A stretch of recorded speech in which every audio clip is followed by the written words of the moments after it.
हुकूमत के तमाम तर दावों के बावजूद पाकिस्तान में बैरूनी सरमाकारी जो है वो न होने के बराबर है। लेकिन मल्टीनेशनल फॉरेन कंपनीज की यहाँ से धंधा समेटने और दुकान बंद करके जाने की जो फहरिस्त है वो तवील से तवील तर होती जा रही है। There are a lot of companies that are exiting Pakistan right now, right? वो operationally अपने आप को close down कर रही हैं और वो distribution models पे shift हो रही हैं in Pakistan.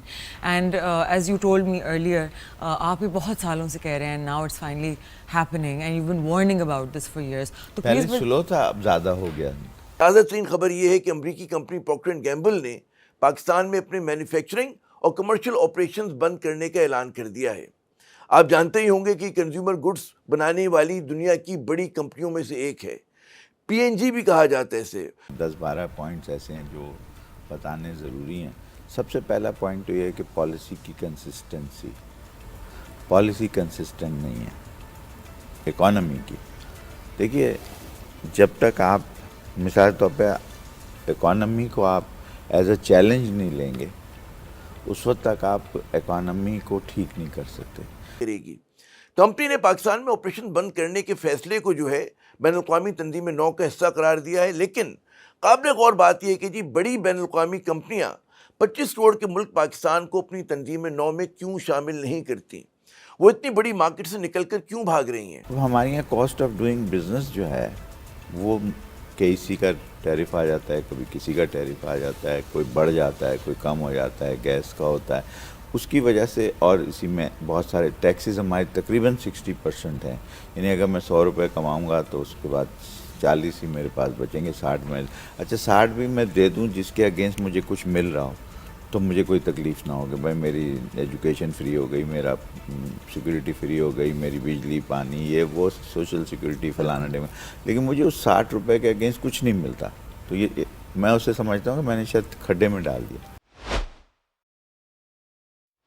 नमस्कार दोस्तों, हिंदुस्तान खबरी में आपका स्वागत है। दोस्तों, पाकिस्तान की अर्थव्यवस्था पिछले कुछ महीनों में ऐसे हिल रही है जैसे पुराने मकान का पंखा, आवाज ज्यादा ठंडक कम। शेल, फिजर, पीएनजी, माइक्रोसॉफ्ट जैसी बड़ी कंपनियां एक एक करके पाकिस्तान से निकल चुकी है और अब सवाल यह है कि क्या पाकिस्तान में बिजनेस का भविष्य बचा भी है? दोस्तों, प्रॉक्टर एंड गैम्बल ने पाकिस्तान में अपना रिजर्व यूनिट बंद किया। माइक्रोसॉफ्ट ने 25 साल बाद ऑपरेशन समेट लिए। कतार एआई थाई ग्रुप ने पोर्ट कासिम प्रोजेक्ट से हाथ खींचने की तैयारी शुरू कर दी है। सेंचुरी जो कि चीन की कंपनी है, उसने भी कह दिया गैस और नीति सुधारो वरना हम भी अलविदा। दोस्तों, इसके पीछे कारण क्या है?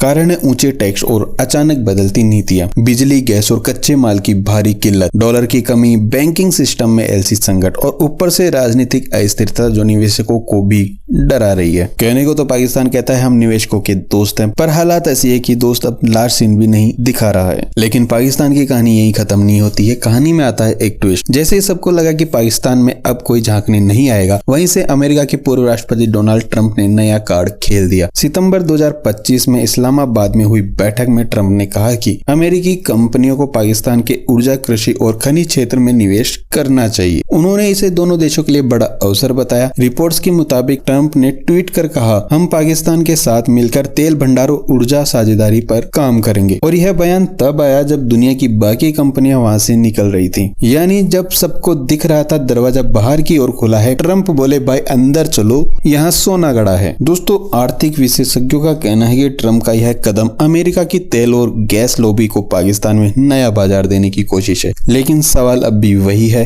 क्या इतनी अस्थिर अर्थव्यवस्था में निवेश सुरक्षित रहेगा?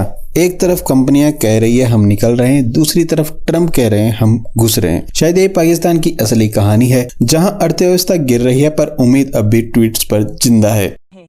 कतर ने इसमें $1 बिलियन से ज्यादा का निवेश किया है, इसलिए अब कतर का इससे बाहर निकलना पाकिस्तान के लिए एक बड़ा झटका है।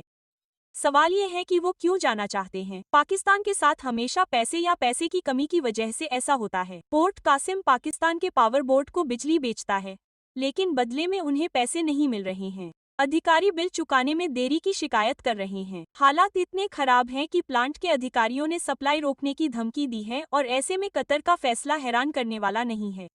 साथ ही यह कोई इकलौता मामला नहीं है। विदेशी कंपनियां पिछले कुछ समय से पाकिस्तान छोड़ रही हैं। 2023 में शेल पेट्रोलियम ने अपना पाकिस्तानी कारोबार बेच दिया। उन्होंने शेल पाकिस्तान में अपनी 77% हिस्सेदारी बेच दी। 2024 में फ्रांसीसी ऊर्जा कंपनी टोटल एनर्जीज ने पाकिस्तान छोड़ दिया। कर बात करूंगा, मगर पहले प्रॉक्टर एंड गैम्बल पाकिस्तान ही पर जरा बात करते हैं, जो अगस्त 1991 में पाकिस्तानी मार्केट में बड़े भरपूर तरीके से दाखिल हुई थी।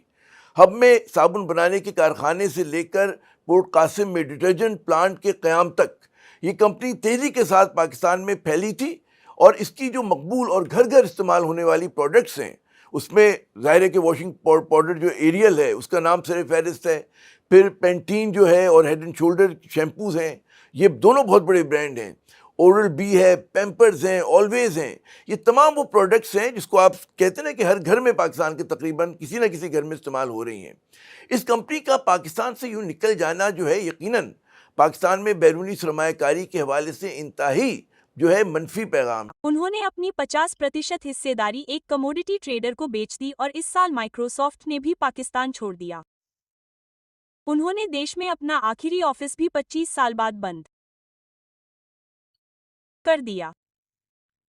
लिस्ट यहीं खत्म नहीं होती। एली लिली, उबर, यामाहा और प्रॉक्टर एंड गैम्बल ने भी पाकिस्तान छोड़ दिया है। साफ है कि यह एक पैटर्न दिखाता है।